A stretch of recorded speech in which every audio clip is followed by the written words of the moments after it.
Okay, so why do we need a new, I'll speed up. Why do we need a new organization? Because most past organizations don't share accessible theory, they make theory obscure. They don't share vision, they don't even bother with vision, except for a few people who are going to run the show, right? That's not shared at all.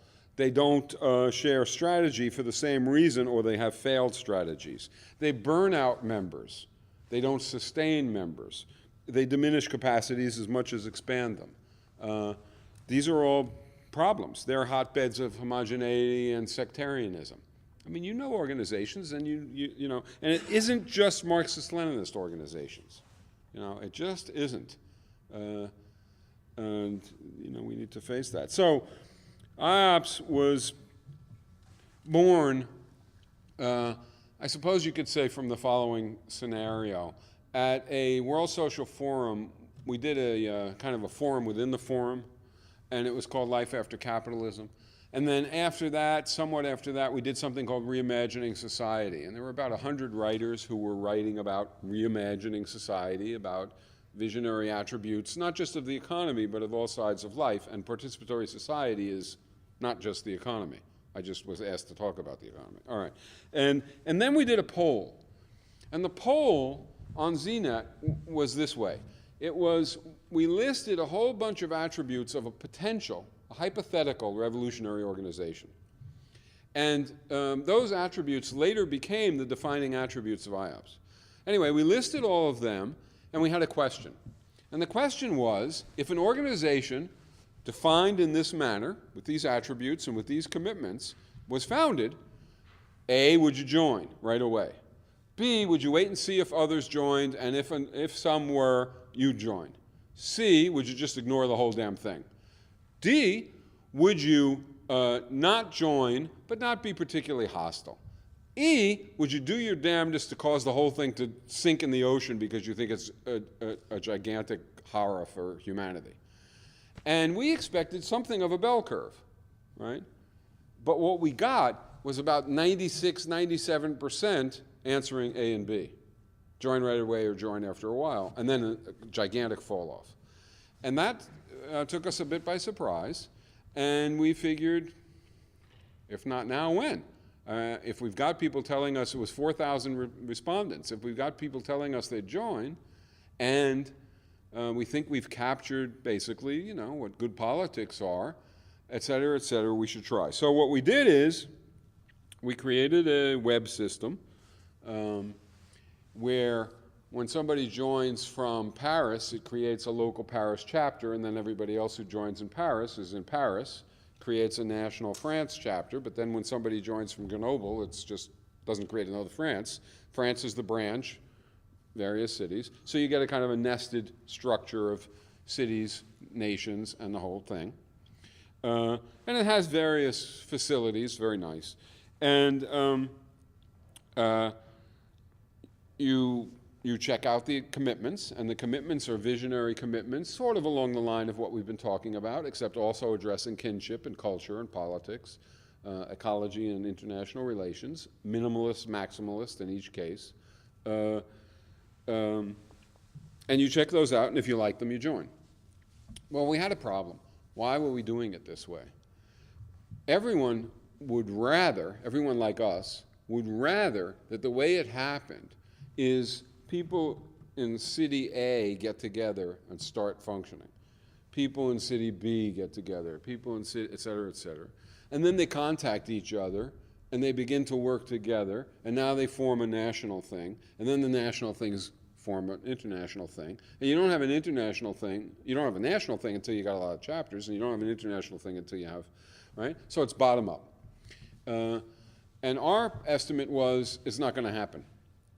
It's just not going to happen. And the reason it's not going to happen, we thought, and I still think this is true, is because it's too damn hard for people to create a local chapter in the dark, not knowing whether anybody else is doing it, basically operating alone, not having any kind of assistance in finding people, and not having any notion that what one is doing is part of something larger. And it typically unravels before it can get together. So we thought, okay, then we need an international and nationals to sustain the local effort. But of course, we also believe in self-management. So we seem to have a problem here. How do you have an international without it dominating everything else? And how do you have a national without it dominating everything nationally? And what we decided is we had to have it, and therefore we would do it this way. We would establish the commitments based upon the poll, and that had 4,000 people. So that's pretty good.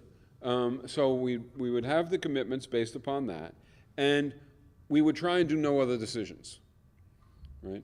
If we absolutely had to make a decision for some reason, it could only be done if it was so overwhelmingly obvious that nobody would have the slightest problem with it. And we also appointed 50 people onto a sort of a consultative committee, and they were respected people from all over the planet. So if you had a decision, you gave it to them. If they all were in favor of the decision, you could do it. If they weren't, you couldn't. And I think we've had only 3 or 4 decisions in the whole duration of the thing. So that was the idea for how to avoid the fact that you have an international corrupting the decision process. You simply keep it in check. And that's what we did. So it went up to 3,000 people. It went up to just under 100 countries.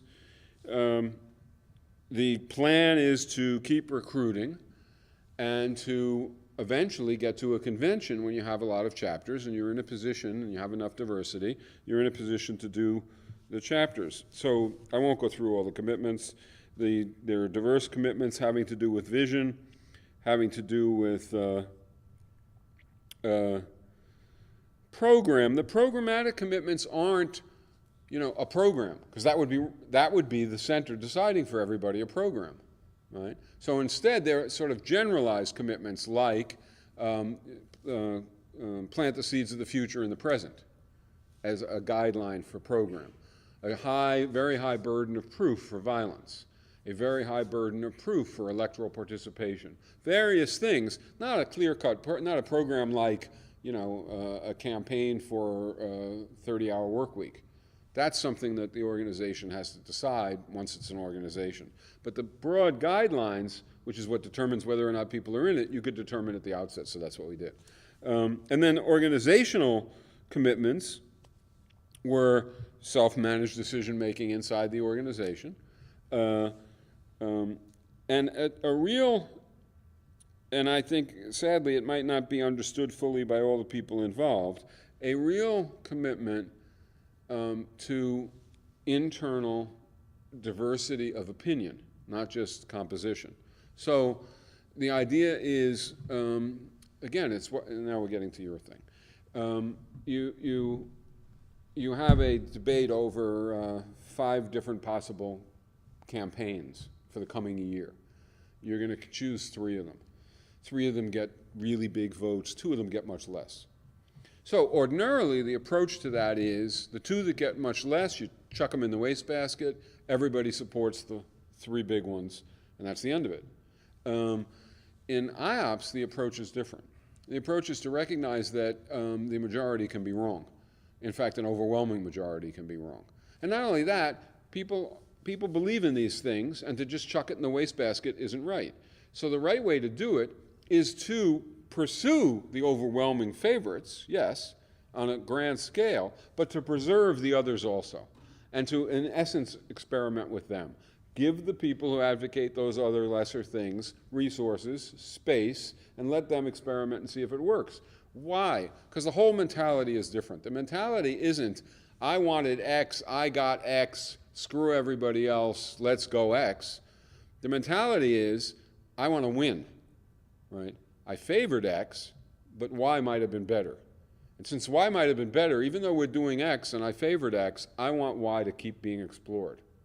Right? It's not just the Y people who want Y to keep being explored. It should be everybody who wants Y to keep being explored, because we may be wrong. Right? And Y may be really good. Right? And then internal member development is crucial because you want everybody to be able to participate. Hopes for IOPS? My hopes for IOPS are that it that it lasts from now until we win, and that in the process it contributes mightily to that process. I'm not, why else would one do this? I mean, other people seem to have other reasons, but I can't fathom what they are. That's what I want to have happen, and that's why some of us work on it hard. Others, I don't know.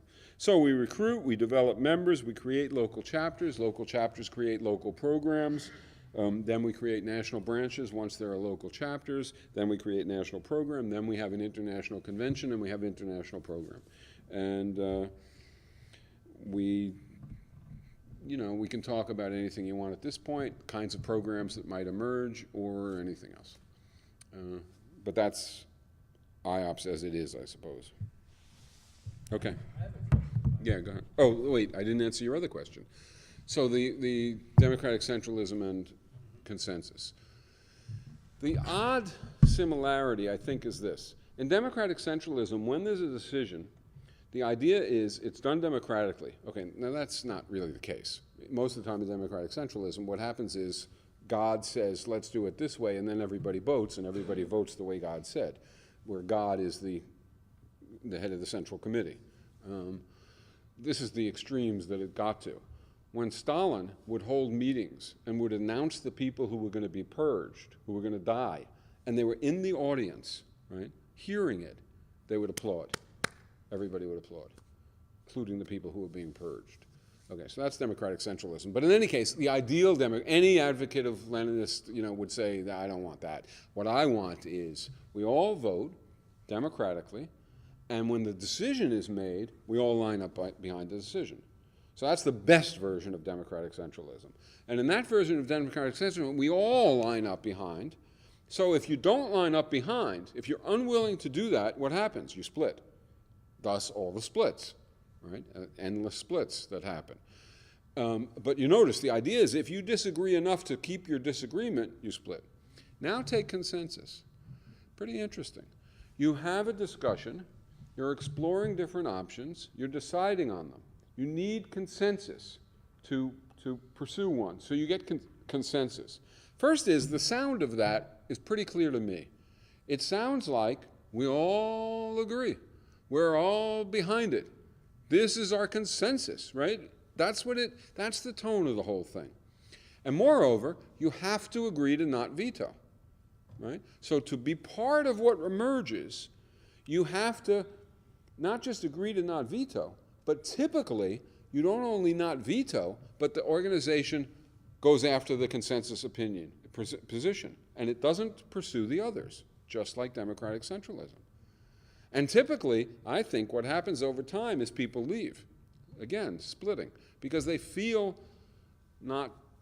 ultimately not involved, So there is some similarity. Now, there's lots of differences also, but it's an interesting similarity, and which I hadn't thought about until the person asked the question. But then the left is always split, Michael, hasn't it? It's always what? The left is particularly the left is always split. It's always, particularly. It's always functioned this way. In England, it's always what Trotsky said 40 or 50 years ago. That's why we've got. But it's always functioned this way. And that's why I'm glad, and I'm not ashamed of saying respect is the way forward. Well, but that's another plug. But we've always functioned this way. The other thing we've always done is we've always made our politics our identity. This is a big mistake. So in other words, if I make par-econ my identity, and you criticize par-econ, participatory economics, I feel it as an attack on me personally. And I don't like that. So I attack you back. And pretty soon we're in one of those struggles, one of those. But if I make the thing that's me, flexibility and change, and a temporary commitment to participatory economics because I think it's best, but I want to find out if it's not.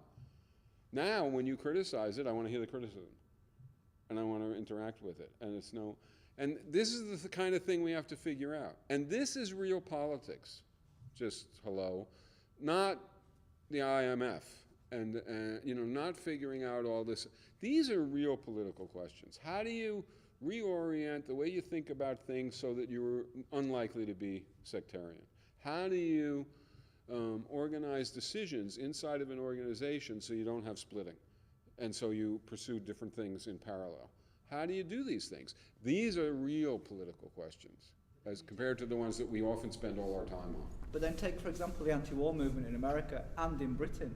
Those are two fantastic examples of where all the categories of people that you mentioned before, both in America and Britain and worldwide, all came together.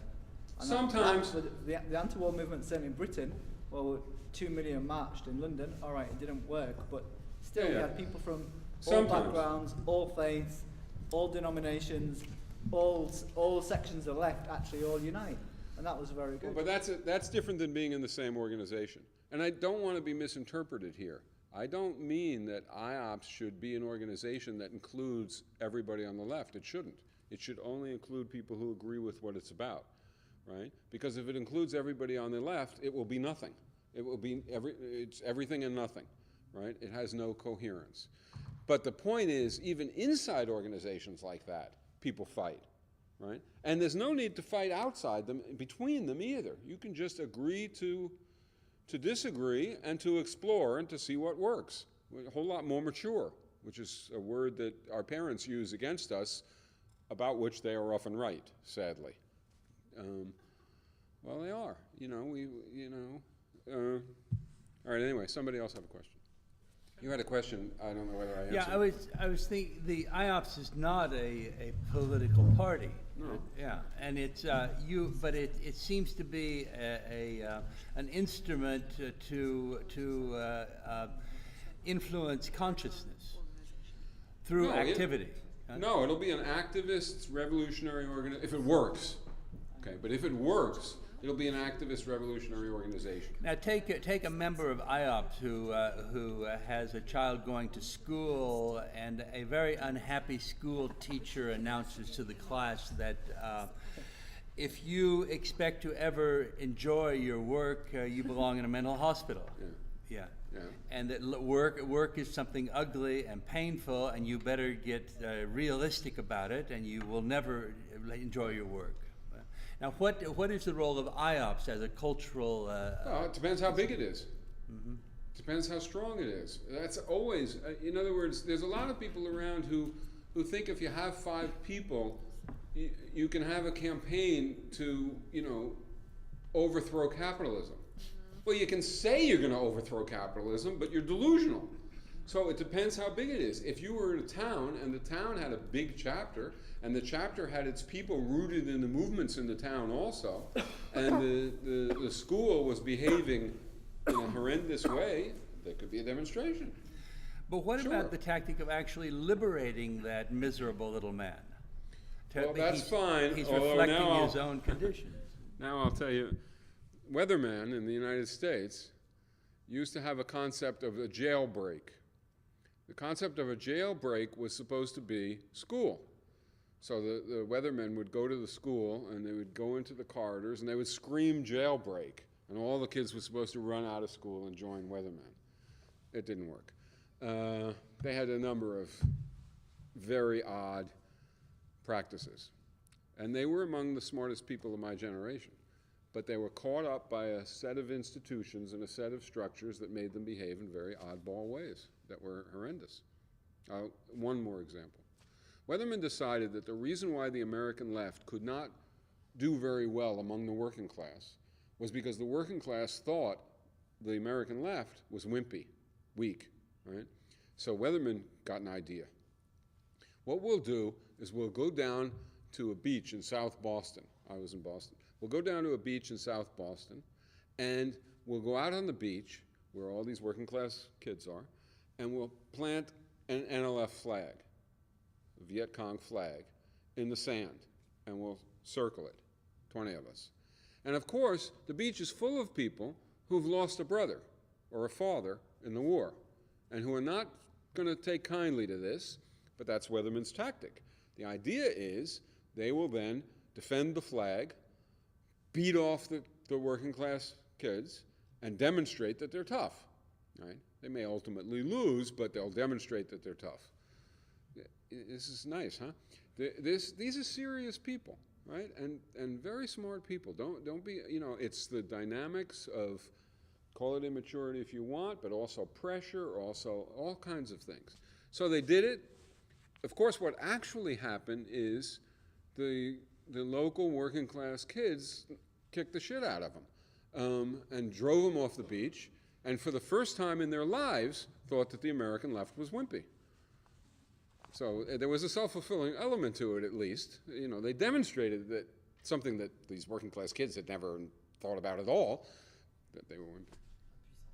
Somebody else have a question? How can the How can what? participatory A little louder. how can the participatory economic principles you mentioned work out in a society where technology is used in a large scale? Where what? Robots, Technology. replacing man. How can it work in a technologically advanced society? That makes it easier. Look, the usual question is, how can it work in a big institution as compared to a little institution? But I didn't say anything that, not only didn't I say anything that required a little institution, but again, a big institution is easier for a number of reasons. One reason is because it's easier to create balanced job complexes. There are more tasks, and it's easier to combine them together into jobs that somebody can do that fits their disposition. So that's one reason. But there's another reason, and it's because smaller is really hard. And here's why smaller is really hard. It's because in small organizations, and I'll bet any number of people in here have experienced this, and in small organizations, maybe you and somebody else really don't like each other, right? You just don't like each other. But it's a co-op or it's a participatory economic institution, and there's no boss. So there's no boss to say, shut the hell up, right? And nobody wants to intervene in your personal tension. So every day is torture, because the people who don't like each other create an atmosphere that is just debilitating to everybody. But there's nothing you can do about it because it's small. If it's big, you just separate the people. Now that might sound trivial, but there's a large number of alternative institutions that have fallen apart for precisely that reason. Just interpersonal, and the real problem is the leftists think it's somehow a failing that two people don't like each other. It's because leftists are just nuts. You know, why is it a failing? What, everybody on the planet's supposed to like everybody else on the planet? That's what a good society is? No. It's perfectly reasonable that maybe two people don't get along for whatever reason. You don't have to angst about it, you just separate them. You can separate them, even if keeping small communities, if there is millions communities, small communities, What you does can he say? separate, you just have to go in different communities. I don't know what he said. You have to He repeat said- that. He said it works in a small institution as well. As long as you have many small institutions, Yeah, then you exactly. can separate. Oh, you them can over switch the institution. Yeah, Oh, sure, yeah. I mean, I'm not saying it's impossible. I'm just saying when people say it's hard in the big and easy in the small, it's actually reverse. To the extent that it's different, it's harder in the small and easier in the big. The question was about the technology. It was not about Well, the big or small. Technology, Technology is against the work. no. Like If you say nuclear weapons make it hard to, you know, of course. But if you ask about a participatory economy, then you have to ask about the kind of technology that emerges in a participatory economy and that is supported by one. And now, here's interesting. This half of the room is a coal mine, this half of the room is a publishing house, okay? So you come up with an idea for an innovation in the publishing house that makes work a little more pleasant there, right? And you come up with an idea for an innovation in the coal mine that makes work a little significantly better in the coal mine, okay? And in capitalism, you want everybody over there wants the innovation of the coal mine, everybody over here wants the innovation in the publishing house, or actually in market socialism.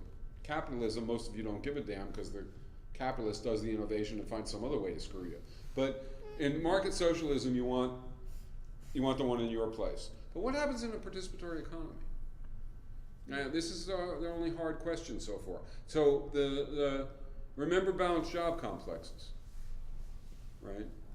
And that you have a job complex which is average in empowerment effects and, let's say, quality of life.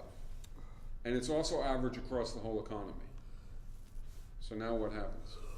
We want it better for them, and they want it.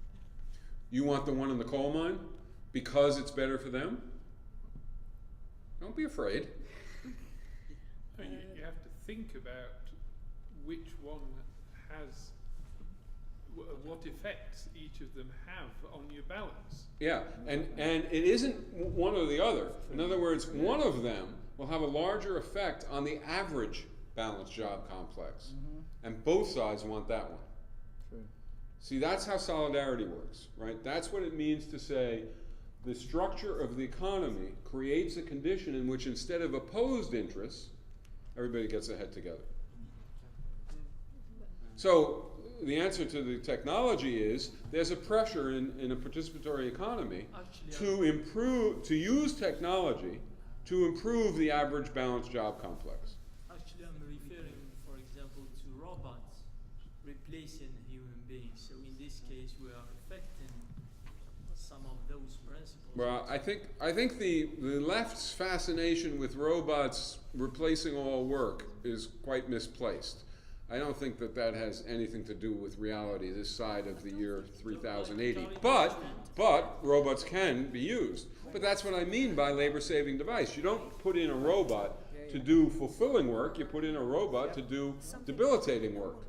And then that's to everybody's advantage. And it doesn't create unemployment, right? Why not? Because it reduces the length of the work week. That's all it does. There's no such thing as, it just changes the length of the work week.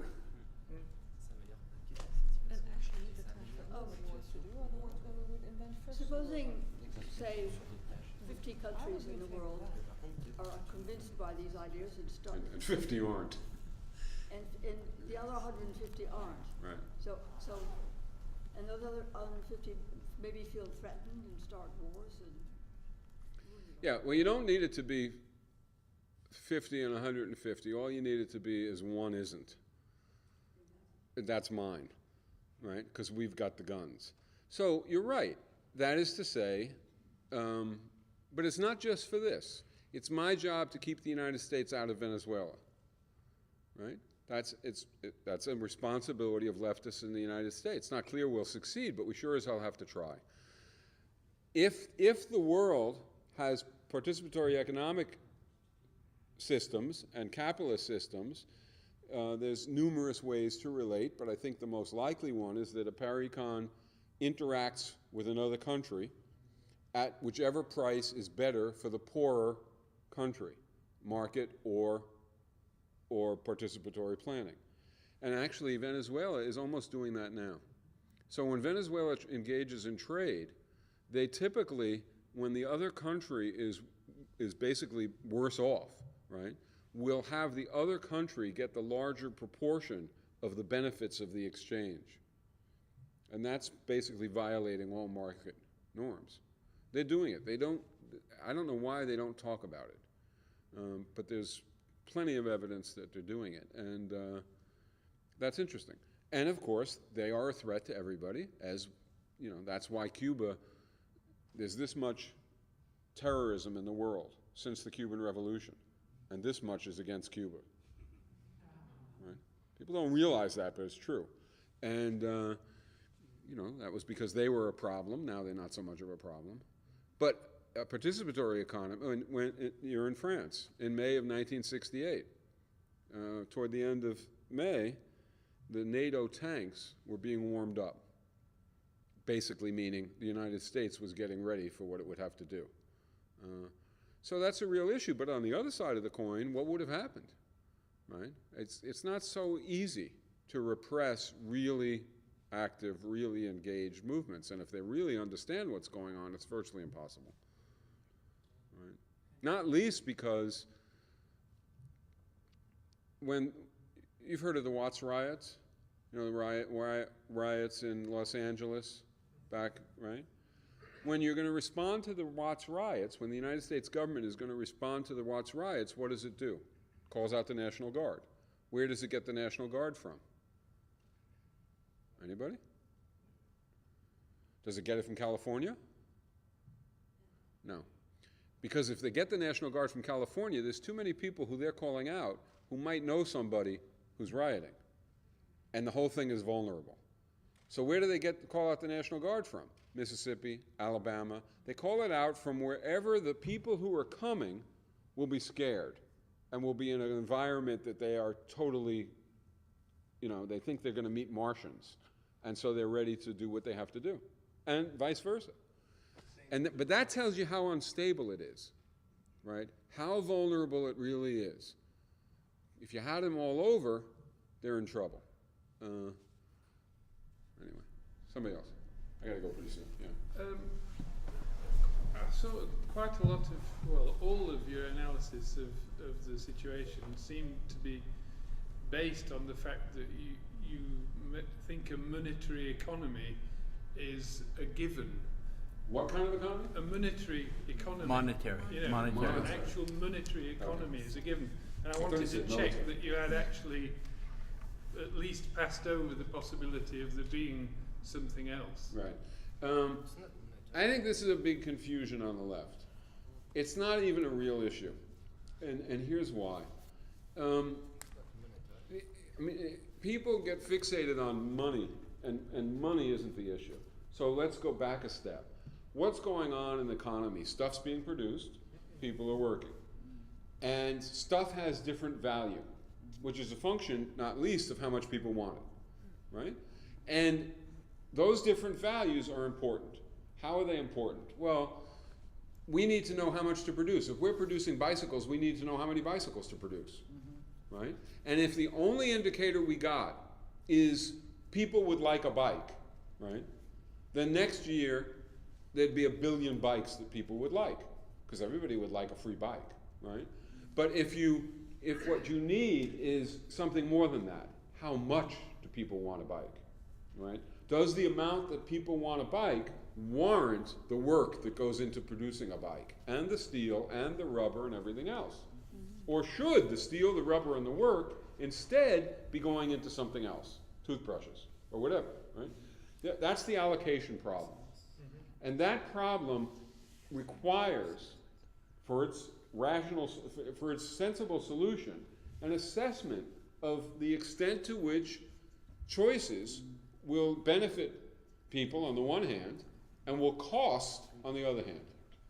And that's what that thing you're calling money, which is really prices and budgets, right? In other words, it's income. It's the fact that when you go to consume stuff, you can't just have everything, and you're indicating how much you want stuff by what part of your income you're willing to give for it. And the same goes on the other end. The price reveals, or should reveal, the full social, personal, and ecological costs and benefits. Right? That's very crucial. Otherwise, you don't know what to do. Otherwise, there's no, if you make gasoline for your car cost next to nothing in Venezuela, which they do, right? You get everybody driving. Exactly. And it's horrible, the result, right? But if you had an accurate price for gasoline, then the amount of driving would drop, because it's not so important to people that they're willing to spend the appropriate amount given the negative impact of gasoline. So when people want to get rid of money, what they're saying really is they want to get rid of unjust income distributions. They want to get rid of profit. They want to get rid of alienation, and so on and so forth. But they would not be saying, I want to get rid of all information. And yet it's one of the ways to communicate, not the only way, and Paricon is the one system that has other ways, but it's one of the ways. And it's a critically important way to communicate information that needs to be communicated. I made a mistake in using the word money, actually. I should not have used that What word. do you want to use instead? Exchange. Well, but that's the same thing. Well, why it is? I can exchange anything I like, and I can also choose not to receive anything for the stuff It doesn't I work give. that way. Well, in other words, let's just look. the person who says this is going to really be saying, and you'll go one step further, and I imagine you'd say it, but certainly people will say it, to each according to ability, to each according to need, from each according to ability. So that's the norm that we're talking about. I was surprised when I was talking about the norms, nobody mentioned it. So that's the norm that basically says, I decide how much I want to work. I look at myself, I say, here's my ability, so I choose what I want to do in accord with what I say is my ability, and I decide how much in accord with my desire. And then on the income side, or on the other consumption side, I consume what I decide I need. Okay, this is not only utopian and not viable for that reason, but it's not viable because it destroys communication of information that's absolutely essential. So the utopian argument is this, and there's only one answer to this argument. The utopian argument is, if you can have anything you want free, I want a giant telescope in my backyard because I like looking at the stars. And I also want a tennis court. And I also want an Olympic-sized pool. And I also want, and on and on and on. And there is no reason not to, because it's free. It's no different than saying, I want to get up tomorrow morning and have air outside my window, right? There's no reason not to say that, because that's free. So we either think it's free or we don't. Now, the answer that you could give would be, well, you're going to be responsible. Everybody will be responsible. So nobody will behave that way. People will instead take a responsible amount of stuff. But now the question arises, how do you know what's responsible? Right? How can you possibly know what's responsible? So that takes care of the consumption side, and on the work side, it's not much different. If there's no need for me to work, I'll probably want to do some because it's fulfilling, but I wouldn't want to do much, and it's too much, and I certainly wouldn't want to do the stuff that's onerous because it's onerous. And now you'll say, well, I'll behave responsibly, but how do I know what's responsible? What participatory economics does is precisely to allow people to know what's responsible and to operate in a responsible way while choosing how much they want to work. In a less complex society, I think quite a lot of the answers that you give are sort of to do with the fact that the society is very, very complex. And you talk about the measuring of values and communicating of information. This is a function of the fact that the society is over complex. If it was less complex, I wouldn't call it choosing to be responsible or not, knowing how much wood I could burn out of my wood. I can see it. You can have that world. Yeah, well, I think quite a lot of us may actually. And that's choose what to Thatcher's fuck off. talking about. See, Thatcher is talking about that. Thatcher is saying there is no alternative, but she could have said, and this is what she meant, there is no alternative other than we are all self-sufficient. We live off the stuff that we grow in our backyard. But you see, I want antibiotics. And I want a computer, and I want violins, and I want transportation. I want people to be able to get around. These things are not bad. These things are good unless they are abused, and that's why you have prices, so that you don't abuse it, and unless you also build, jet planes that kill people. So what Thatcher is saying, and she's betting right, is that, yes, the primitivists are right. You can get rid of everything and get rid of the workplaces and everything else and live until you're 36 and run the society that way. But I know, Thatcher says, that 98% of humanity isn't interested, and they're not. And I also know that it's perfectly reasonable to say that's not a better alternative, it's a worse alternative. Now, we can agree to disagree, but now you know where I stand on that. And I don't think it's because it is too complex. So for instance, we have 72 different versions of each product. Not necessary. We have all kinds of advertising, not necessary. We have all kinds of military stuff, not necessary. We have all kinds of locks and protection, not necessary. So we have all kinds of stuff that's totally unnecessary. That's true. And when you get rid of all of that, which reduces the work week dramatically and has all sorts of beneficial effects, right, including the whole military, so that's very good. But what's left is not so simple, not even close to so simple, that you don't need the information. Unless you don't want antibiotics, and you don't want violins, and you don't want, and so on and so forth. I promised that we would leave this amphitheater at 9. Okay. And we can continue this conversation